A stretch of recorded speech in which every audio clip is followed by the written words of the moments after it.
की जनसंख्या 12,000 है, यानी जनसंख्या जो दिया है वो 12,000 है। वृद्धि यानी पुरुष में वृद्धि जो हो रही है 6%, तथा स्त्री की जनसंख्या में वृद्धि जो हो रही है वो 8%। ये वृद्धि है, ध्यान देना, एकदम वृद्धि है। क्वेश्चन बड़ा है लेकिन एकदम आसान है, लेकिन इसको कॉन्सेप्ट कैसे बनाएंगे। तो वर्ष के अंत में कुल जनसंख्या 12,000, कुल जनसंख्या जो है 12,800 हो जा रही है। देखो तो 12,000 था, अब कितना हो गया है 12,800, यानी बड़ा है ना। तो नगर में पुरुषों की संख्या पूछ रहा है। ऐसे क्वेश्चन को बनाने का एक और तरीका है कि ये टोटल वृद्धि, इसका टोटल वृद्धि जोड़ो, तो इतना लंबा चौड़ा करने की जरूरत नहीं है। क्वेश्चन का कंसेप्ट समझो, वृद्धि वृद्धि वृद्धि, वृद्धि वृद्धि हो, कमी कमी हो। तो इस टाइप के क्वेश्चन को हम कैसे बनाते हैं, क्या करते हैं, जैसे पुरुष की और इधर हम स्त्री लिख देते हैं। पुरुष की वृद्धि कितनी हो रही है, स्त्री की वृद्धि कितनी हो रही है, और यहां जो बीच में होता है ना, कुल लिखते हैं वृद्धि, पुरुष और स्त्री को मिलाकर। बात समझ में आ रहा है। तो वो तो दिया नहीं है, तो निकालना पड़ेगा। तो देखो ना, 12,000 से 12,800 कितना का वृद्धि हुआ है। अच्छा, कितना से वृद्धि हुआ है, वेरी गुड। तो जितना से वृद्धि हो, जितना से कमी हो, वो नीचे लिखते हैं, बताए हैं। अब प्रतिशत में बदलना है, क्योंकि सब प्रतिशत में हमको प्रतिशत में लाना है। 2 जीरो से 2 जीरो, 1 जीरो से 1 जीरो, 4 3 12, 4 दूनी 8, यानी कितना टोटल वृद्धि हुआ 20/3%। समझ में आया। अब तुमको क्या करना है, बड़ा में से छोटा को घटाना है और इधर इधर लिखना है। इसको इसमें से हम घटाएंगे, इधर होगा, तो चलो घटाते हैं। अब ध्यान से समझना ये ट्रिक, माइनस 20/3, बड़ा में से छोटा घटा लेना, माइनस में है तो तुम प्लस में लिखना। अब इतना हम ये जो लिख रहे हैं ना, तुम लोग लिखने की जरूरत कोशिश मत करना, डायरेक्ट कर लेंगे। ये देखो 3 9 8, 24 में से 20 गया, 4/, ठीक है। फिर इससे घटाओ, 6 माइनस 20/3, 3 छके 18 में से 20 गया, माइनस 2/3। तो हम अभी बताए हैं बड़ा में से छोटा को घटाना है, माइनस में है तो प्लस में लिखना। तो सीधा लिख दो 2/3। कोई दिक्कत है, 3 से 3 कटा दिए, 2 से 2 दूनी 4, तो अनुपात कितना है 2:1। ये हमारा हो गया पुरुष का और ये हमारा हो गया स्त्री का। कोई दिक्कत। अब इसको बना डालो। कह रहा है कि नगर में पुरुषों की संख्या कितनी है। पहले टोटल जनसंख्या कितनी हो रही है, 2 और 1 3, और कुल जनसंख्या कितना दे रहा है 12,000।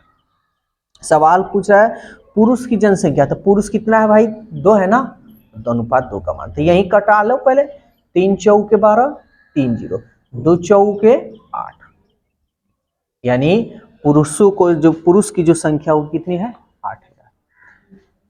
150 कैसे कह रहा है, किसी शहर की जनसंख्या 8,000 थी, एक वर्ष में पुरुष की जनसंख्या 10%, स्त्री की जनसंख्या 8% वृद्धि हो रही है।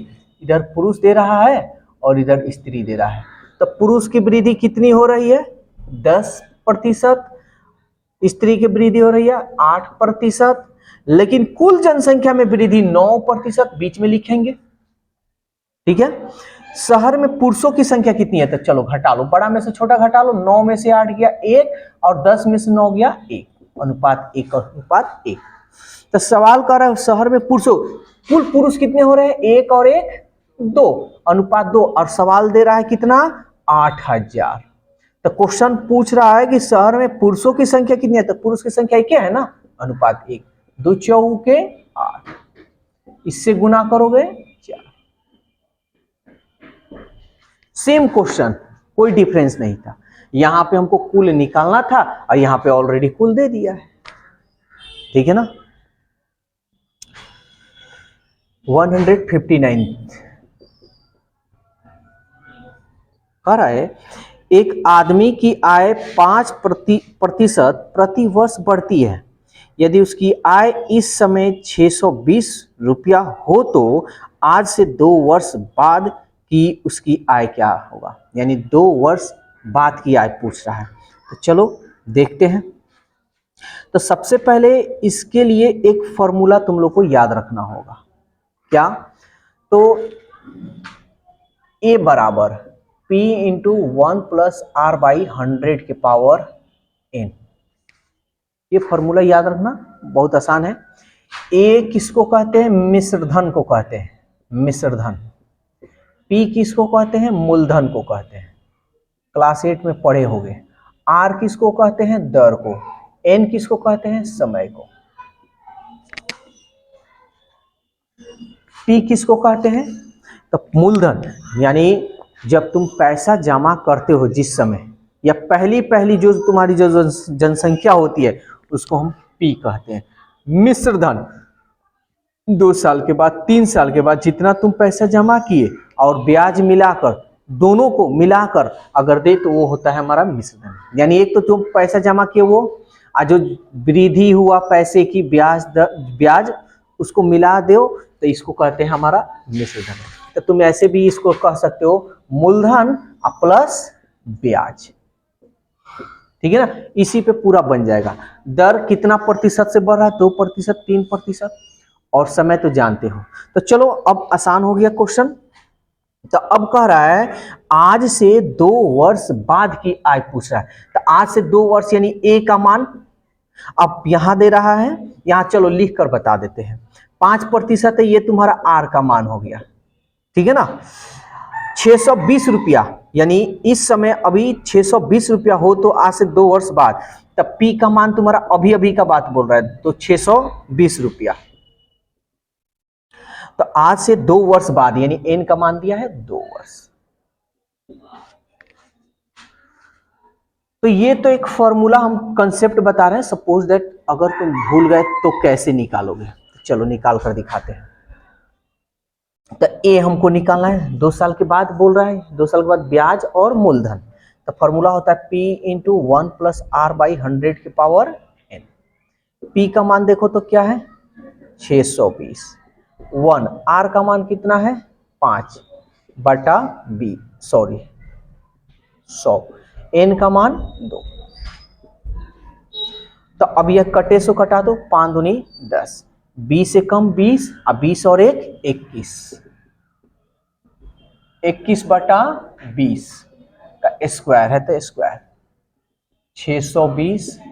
21 को 2 बार लिख ले, 20 को भी 2 बार लिख ले, 0 से 0 कटा दे और कटेगा 2 से, 2 3 6 और 2 1 2, ठीक है। अब ये नहीं कटेगा, गुना कर लो 31, 21 21 व 441 अब बटा 20। इसमें गुना कर लेते हैं 441 में 31 से, 1 एकम 1 4 4, 3 एकम 3, 3 चौके 12, 3 चौके 12 और 1 13, 1 4 3 7, 4 2 6 3 और ये रहा 1। तो ये हो गया हमारा 13,671 बटा 20, भाग दे दो। तो 2 से पहले कटा दो, 2 दहिया 20, इसको 2 से कटाओ, 2 छक्के 12, 2 अठे 16, 2 तिहाई 6, 2 पचे 10, और फिर दशमलव 2 पचे 10, एगो जीरो है ना, जस्ट एक अंक पहले बैठा लो। 683 एक अंक पहले ना होगा, यहाँ तो ऑलरेडी है, यानी यहाँ पे 683.55, यानी 2 साल के बाद जो होगा इतना रुपया होगा। तो ये तो तुम्हारा कॉन्सेप्ट है, ठीक है, कॉन्सेप्ट है। अब इसको तुम चाहते हो ट्रिकली मेथड जानने के लिए, ध्यान से समझना, इसका एक ट्रिक होता है। क्या होता है ट्रिक? तो ये समझ लो, देखो यहां कितने साल का पूछ रहा है? 2 साल का।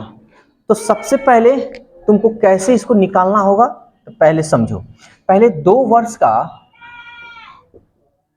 ब्याज निकाल लो। 2 वर्ष का ब्याज कैसे निकलेगा? तब कितना है ये?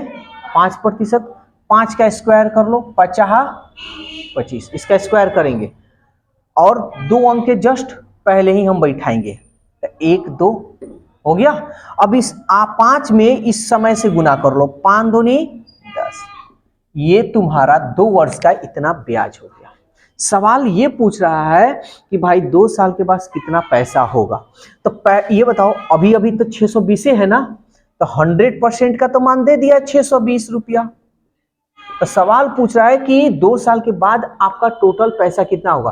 तो 100% तो रहेगा ही रहेगा, हमारा 100% रहेगा ना, यही ना ब्याज इसमें जुटेगा। तो 100 में अगर हम 10.25 जोड़ दें तो ये 0 1 1, इतना ना पैसा होगा 2 साल के बाद। तो अब हमारा मान निकालना होगा 110.25 का। तो गुना कर लेते हैं, 620 गुणे 110 गुणे 110.25 अब बटा 100। तो 0 से 0 कटा दो, इसको इसमें गुना कर लो। तो गुना तुम्हारा जितना है कैलकुलेट किए तो 68 35 50। अब दशमलव देखो इसमें कितना अंक पहले 1 2 है ना, तो यहां बैठाएंगे, बैठा दिए। लेकिन नीचे 1 पर 0 है ना, तो 1 अंक पहले जस्ट इधर बैठा देंगे। तो ये दशमलव खिसक कर कहां जाएगा, यहां पे आ जाएगा। तो ट्रिकली मेथड बनाना है तो ये वाला कॉन्सेप्ट हम बताएंगे, कंपाउंड इंटरेस्ट और सिंपल इंटरेस्ट, इसलिए तुम लोगों को थोड़ा यहाँ लेंदी लग रहा होगा। पहले हम लोग देखते हैं सिंपल इंटरेस्ट SI, जो कि कंपाउंड इंटरेस्ट और सिंपल इंटरेस्ट में ये ट्रिक बतलाएंगे। जैसे R और N का इसी दोनों का खेल है हम लोग का, ठीक है ना। जैसे R का मान दे दिया 5% और N का मान दे दिया 2%, सॉरी 2 वर्ष। और ये सिंपल इंटरेस्ट की बात हम बोल रहे हैं, साधारण ब्याज। तो अगर SI निकालना हो तुमको तो कुछ नहीं करना है, इसमें गुना कर देना है। 5 दूनी 10% तुम्हारा SI निकल चुका, ठीक है ना। फिर अगर R का मान 3% दे दे और N का मान 3 वर्ष दे दे और साधारण ब्याज की बात बोले तो कुछ मत करना, 3 तरीके 9% तुम्हारा क्या हो गया, SI। समझ में आ रहा है। सिंपल इंटरेस्ट का मतलब ये होता है कि R गुणे N, ठीक है ना। R गुणे N करोगे तो ये जो तुम्हारा मान निकलेगा वो प्रतिशत में होगा, ये सिंपल इंटरेस्ट। लेकिन कंपाउंड इंटरेस्ट में थोड़ा सा चेंजिंग हो जाएगा, चक्रवृद्धि ब्याज, ध्यान से समझना, जो कि यही तुम्हारा क्वेश्चन है। वैसे तो कंपाउंड इंटरेस्ट और सिंपल इंटरेस्ट में और डिटेल्स बतलाएंगे, लेकिन इसमें कुछ बेसिक चीज बता रहे हैं। जैसे 2 वर्ष के लिए, 2 वर्ष के लिए, एक 3 वर्ष के लिए, 2 वर्ष के लिए 2 ही क्वेश्चन पूछता है, और 1 वर्ष का तो छोड़ दो, उससे कोई मतलब नहीं है। तो मान लो कि R का मान दे दिया है 5% और N का मान 2 वर्ष। तो इसका कंपाउंड इंटरेस्ट यानी चक्रवृद्धि ब्याज क्या होगा, कुछ मत करना। फॉर्मूला इसका अगर देखना है, CI का फॉर्मूला तो करना है R का स्क्वायर इन ऑब्लिक R इंटू N। और ये जो R का स्क्वायर करोगे जस्ट 2 अंक के पहले दशमलव बैठाना है, ठीक है ना। अभी 2-3 एग्जांपल करा देते, 2 अंक के पहले दशमलव बैठाना है। अब देखो यहाँ पे पहले R का स्क्वायर 2 वर्ष का पूछ रहा है तो 2 पहले स्क्वायर करेंगे, ठीक है। 3 वर्ष का बोलेगा तो पहले क्यूब करेंगे। तो देखो 5 है, स्क्वायर कर लो, 50 25, और R और N को गुना कर लो, 2 5 10, दशमलव 2 अंक के पहले, और 2 5 10, ये तुम्हारा कंपाउंड इंटरेस्ट निकल गया। फिर अगर R का मान कर चलो 6% दे दे और कंपाउंड इंटरेस्ट पूछ दे तो कुछ मत करना, 6 का स्क्वायर कर लो, 6 के 36, दशमलव 2 अंक है, और 2 वर्ष का पूछ रहा है तो 6 दूनी 12, ये तुम्हारा कंपाउंड इंटरेस्ट निकल गया।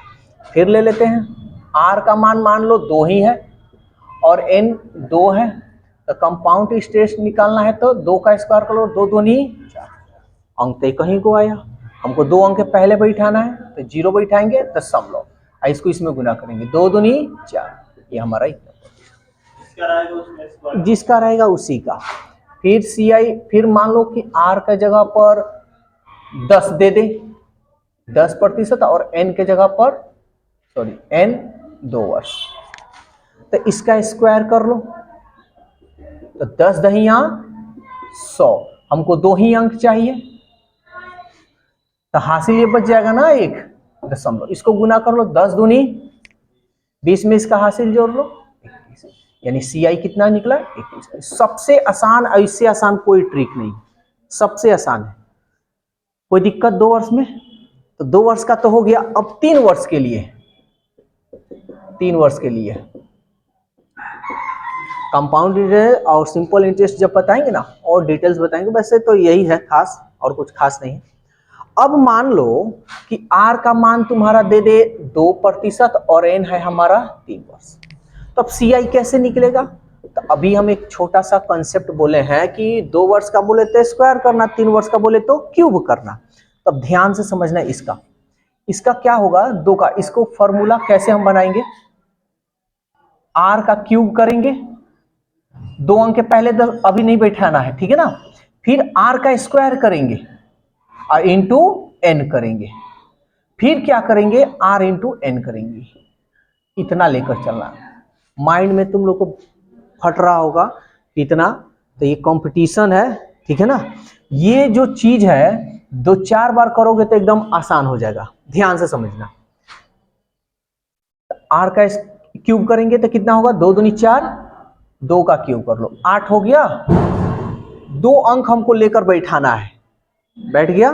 फिर R का स्क्वायर कर लो, तो R का स्क्वायर करेंगे 2 दूनी 4 और N में गुना कर लेंगे यानी 3 से, 2 दूनी 4 3 12। अब यहाँ पे हम लिख देंगे 12, 0.4 अंक के पहले बैठेगा, यहाँ पे 2 4 हो गया और यहाँ हो गया हमारा दशमलव।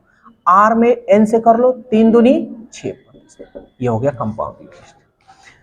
फिर R ले लो 5%, N ले लो 3, तो R का क्यूब कर लो तो 125, 2 अंक हमको लेना है, हासिल है।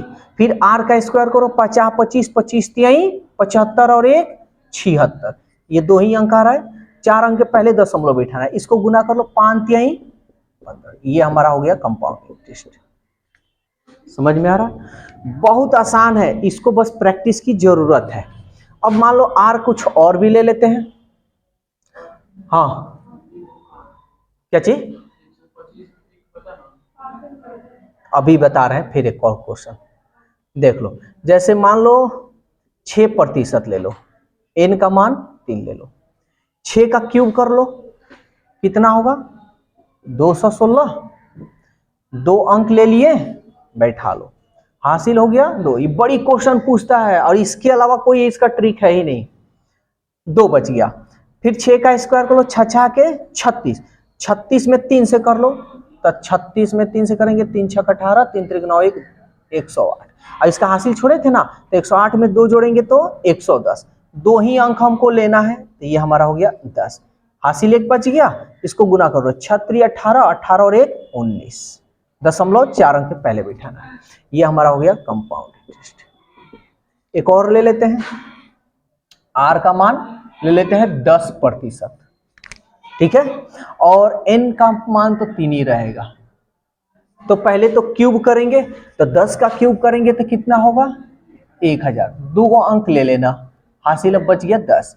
इसका स्क्वायर कर इसमें 10 दही या 100, 100 में 3 से करेंगे 300, 300 में 10 जोड़ेंगे तो हो गया हमारा 310, 2 अंक ही लेना है, हासिल 3।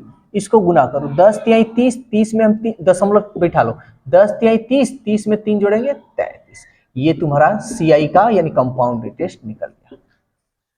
इसी विधि से ऐसे क्वेश्चन को बनाना, ठीक है। तो चलो इस पे 2 क्वेश्चन कराते हैं, उसके बाद आगे। सिंपल इंटरेस्ट कंपाउंड इंटरेस्ट का बतला है वही चीज, अब यहाँ पे वही चीज यूज करेंगे, कोई भारी नहीं है, ध्यान देना। किसी नगर की आबादी 5% प्रति वर्ष बढ़ती है, 5%, ठीक है। तो 3 वर्ष के अंत में, 3 साल के अंत में उसकी आबादी क्या होगी, जबकि शुरुआत की आबादी 8000 दिया है। तो अभी हम CI निकाल लेंगे, सिंपल सा कॉन्सेप्ट यही लेना कंपाउंड से। 3 वर्ष का बोल रहा है तो 5 का क्यूब कर लो 125, 2 अंक ले लो, स्क्वायर करो गुना करो 50 25, 25 3 75 में 1 जोड़ेंगे 76, 4 अंक के पहले बैठाना है, 5 3 15, इतना प्रतिशत आ गया। तो लास्ट में पूछ रहा है ये तो इंटरेस्ट है ना, तो ये हमारा कितना निकलेगा, तो हमेशा जो भी हमारा संख्या रहेगा वो तो 100% रहेगा, इसको इसमें जोड़ लो तो कितना होगा भाई 115.7625। ठीक है, इतना परसेंट हो गया। सवाल कह रहा है कि यदि शुरू की आबादी 8000, यानी शुरू में 100% का मान दे रहा है 8000, तो सवाल कह रहा है कि लास्ट में कितना होगा, तो इतना का मान निकालो 115.7625%। तो चलो 2 जीरो से 2 जीरो कटाते हैं, गुना कर ले। अब फटाफट करना, 8 5 40 के जीरो हासिल 4, 8 2 16 4 20, 8 6 48, 48 2 50, 8 7 56, 56 में 5 जोड़ेंगे तो 56, अब 5 61 हासिल 6, 8 5 40, 40 6 46, 8 1 8, 8 4 12, 8 1 8, 8 1 9, एक जीरो यहाँ छोड़े थे, बैठा लो। दशमलव कितना, 4 अंक पहले, 2 2 4, दशमलव के बाद जीरो का वैल्यू नहीं होता है, तो आंसर हमारा होगा 9261। समझ में आया? भारी नहीं ना है? तो ये कंसेप्ट बापों का बाप है। ठीक है, जन्म कब हुआ था? 23 जनवरी 1897 को हुआ था। ठीक है, इनका नाम सुने होंगे लेकिन इनकी कहानी नहीं सुने हो।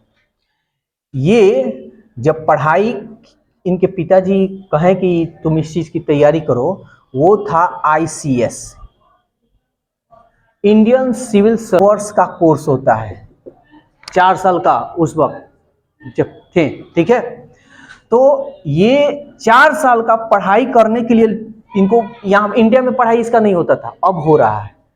लंदन ये चले गए और 4 साल का पढ़ाई ये कंप्लीट किए 7 महीना में। समझ लो कितना तेज तरार के थे। क्वालिफाई भी कर गए, निकल भी गए और रिजाइन भी मार दिए, इसको छोड़ दिए, इस नौकरी को सबसे छोड़कर और देशभक्ति में घुस गए। और ये जो सुभाष चंद्र बोस थे, ये हिटलर से मिलने गए थे। कहाँ? जर्मनी। जब हिटलर से मिलने, हिटलर का दुश्मन बहुत सारा था, तो हिटलर अपना पहचान, मतलब अपनी बेहरूपी को 4-5 गो, मतलब हिटलर अपने रूप में बनाया था, किसी से मिलता नहीं था। तो जब ये गए थे ना, तो 4-5, मतलब वो जो ओरिजिनल हिटलर था वो नहीं आया, वो अपना बेहरूपिया को भेज दिया। तो ये लोग जाता था, हिटलर इनसे जाता था, तो हेलो, मैं हिटलर हूँ, बोलिए क्या। तो ये बोलते थे कि नमस्कार, मैं भारत से आया हूँ, मेरा नाम सुभाष चंद्र बोस है, मैं हिटलर से मिलना चाहता हूँ। अब समझो, वो बोल रहा है कि मैं हिटलर हूँ, लेकिन फिर भी वो इग्नोर किए, कहेंगे हमको हिटलर से मिलना है। फिर 2-3 आए हिटलर, बोले कि हाँ मैं हिटलर हूँ। तो वो बोले, फिर सुभाष चंद्र बोस बोले हंसकर मुस्कुरा कर कि नमस्कार, मैं भारत से आया हूँ, मेरा नाम सुभाष चंद्र बोस है।